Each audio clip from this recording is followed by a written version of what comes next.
അജ്ഞാതരായ ആയുധധാരികളുടെ തട്ടിക്കൊണ്ടുപോകൽ ശ്രമം ചെറുക്കുന്നതിനിടെ പാകിസ്ഥാനിലെ ബലൂചിസ്ഥാനിൽ മാധ്യമപ്രവർത്തകൻ കൊല്ലപ്പെട്ടു. ഭാര്യയുടെയും കുട്ടികളുടെയും മുന്നിൽ വെച്ച് അബ്ദുൽ ലത്തീഫ് എന്നയാളെ വെടിവെച്ച് വീഴ്ത്തുകയായിരുന്നു. ബലൂചിസ്ഥാനിലെ മനുഷ്യാവകാശ ലംഘനങ്ങളെയും പ്രതിരോധങ്ങളെയും കുറിച്ച് റിപ്പോർട്ട് ചെയ്തിരുന്ന മാധ്യമപ്രവർത്തകനായിരുന്നു ഇയാൾ. ബലൂചിസ്ഥാനിലെ മാധ്യമപ്രവർത്തകരെയും ആക്ടിവിസ്റ്റുകളെയും ബുദ്ധിജീവികളെയും ലക്ഷ്യമിട്ട് പാകിസ്ഥാനിൽ നടക്കുന്ന കിൽ ആൻഡ് ഡംപ് എന്ന ക്യാമ്പയിന്റെ ഭാഗമായാണ് കൊലപാതകമെന്നാണ് വിവരങ്ങൾ. അബ്ദുൽ ലത്തീഫിന്റെ മൂത്ത മകൻ സെയ്ഫ് ബലോച്ചിനെയും മറ്റ് 7 കുടുംബാംഗങ്ങളെയും ഏതാനും മാസങ്ങൾക്ക് മുൻപ് തട്ടിക്കൊണ്ടുപോവുകയും പിന്നീട് ഇവരെ മരിച്ച നിലയിൽ കണ്ടെത്തുകയും ചെയ്തിരുന്നു. അതേസമയം പാകിസ്ഥാന്റെ തെക്ക് പടിഞ്ഞാറൻ പ്രവിശ്യയിൽ പ്രവേശിക്കാൻ വിദേശ പത്രപ്രവർത്തകരെ അനുവദിക്കുന്നത് അപൂർവമാണ്. സൈനിക വളപ്പിലെ ഒരു ആശുപത്രി പോലും ഇത് അനുവദിക്കില്ല. ആക്രമണത്തിന്റെ ആഘാതം അന്താരാഷ്ട്ര മാധ്യമങ്ങൾ നേരിട്ട് കാണണമെന്ന് സൈന്യം പറയുകയാണ് ചെയ്തത്. ആക്രമണത്തിൽ ഇന്ത്യക്ക് പങ്കുണ്ടെന്ന് പാകിസ്ഥാൻ ആരോപിക്കുന്നുമുണ്ട്. പക്ഷേ സ്വതന്ത്രമായ തെളിവുകളൊന്നുമില്ല. ആയതിനാൽ തന്നെ ഡൽഹി അത് ശക്തമായി നിഷേധിക്കുന്നുണ്ട്. ബലൂചിസ്ഥാൻ പ്രവിശ്യയിൽ സ്കൂൾ ബസ്സിലുണ്ടായ ചാവേർ സ്ഫോടനത്തിൽ 3 കുട്ടികളടക്കം 5 പേരാണ് കൊല്ലപ്പെട്ടത്. കുട്ടികളടക്കം 38 പേർക്ക് പരിക്കേറ്റു. മരിച്ച 3 വിദ്യാർത്ഥികളും പെൺകുട്ടികളാണ്. ആർമി പബ്ലിക് സ്കൂളിലേക്ക് പോകുമ്പോഴാണ് സ്ഫോടനം നടന്നത്. 46 കുട്ടികളാണ് ബസ്സിലുണ്ടായിരുന്നത്. ഒരു സംഘടനയും ഉത്തരവാദിത്തം ഏറ്റെടുത്തില്ല. അതേസമയം സംഭവത്തെ അപലപിച്ച പാക് പ്രധാനമന്ത്രി ഷഹബാസ് ഷെരീഫ് പിന്നിൽ ഇന്ത്യയുടെ കരങ്ങളാണെന്ന് ആരോപിച്ചു. സൈന്യവും ഇതേ ആരോപണം ഉന്നയിച്ചിട്ടുണ്ട്. അടിസ്ഥാനരഹിതമായ കാര്യങ്ങളാണ് പാകിസ്ഥാൻ ഉന്നയിക്കുന്നതെന്ന് ഇന്ത്യൻ വിദേശകാര്യ മന്ത്രാലയം വക്താവ് രൺജീര ജയ്സ്വാൾ വ്യക്തമാക്കി. ബലൂചിസ്ഥാനിലെ ഈ ആക്രമണം ഇപ്പോൾ സംഘർഷത്തിന്റെ നടുവിലാണ്. കൊല്ലപ്പെട്ട കുട്ടികളുടെ ചിത്രങ്ങൾ, അവരിൽ ഭൂരിഭാഗവും 12നും 16നും ഇടയിൽ പ്രായമുള്ള പെൺകുട്ടികൾ, ഇന്ത്യൻ ഭീകരവാദ പ്രചാരണമെന്ന ആരോപണത്തോടൊപ്പം വാർത്താ ചാനലുകൾ സംപ്രേഷണം ചെയ്യുന്നു.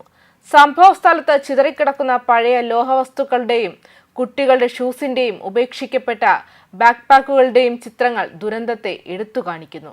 ഞങ്ങൾ തീവ്ര പരിചരണ വിഭാഗത്തിലൂടെ നടക്കുമ്പോൾ ചില കുട്ടികൾ കിടക്കകളിൽ ബോധരഹിതരായി കിടന്നു എന്നും പലർ പറയുന്നുണ്ട്. മറ്റുള്ളവർ വേദന കൊണ്ട് പുളഞ്ഞു. ഒരു പെൺകുട്ടി അമ്മയെ വിളിച്ചുകൊണ്ടിരുന്നു. നഴ്സുമാർ അവളെ ശാന്തയാക്കാൻ ശ്രമിച്ചു. നിരവധി കുട്ടികളുടെ നില ഗുരുതരമാണെന്നും ഡോക്ടർമാർ പറയുന്നുണ്ടായിരുന്നു. അവർക്ക് ഗുരുതരമായ പരിക്കുകളും പൊള്ളലുകളും എല്ലുകൾ ഒടിവുമുണ്ടായിരുന്നു.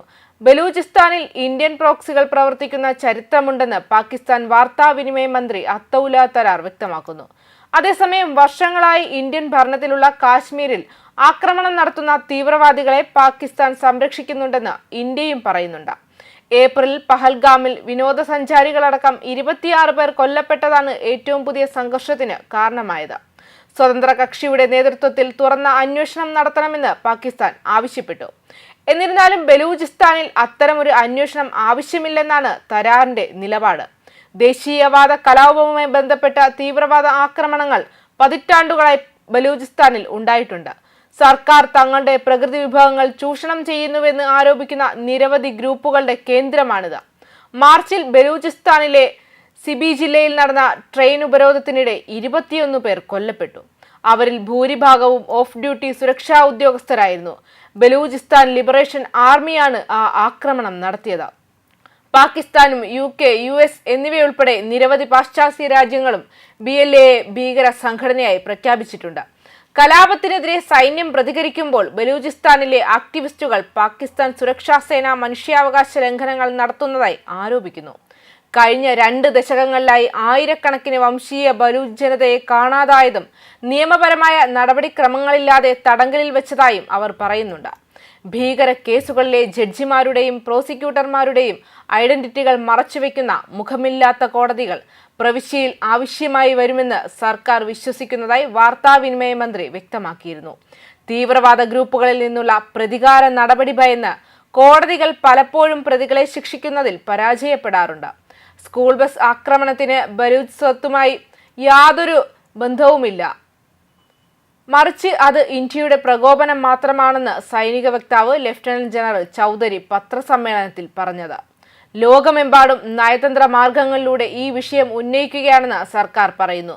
വെടിനിർത്തലിനും ഇന്ത്യയും പാകിസ്ഥാനും തമ്മിലുള്ള ചർച്ചകളുടെ സാധ്യതയിലും ഇത് എങ്ങനെ പ്രതിഫലിക്കുമെന്ന് കണ്ടറിയണം. ന്യൂസ് ഡെസ്ക് കർമ്മ ന്യൂസ്.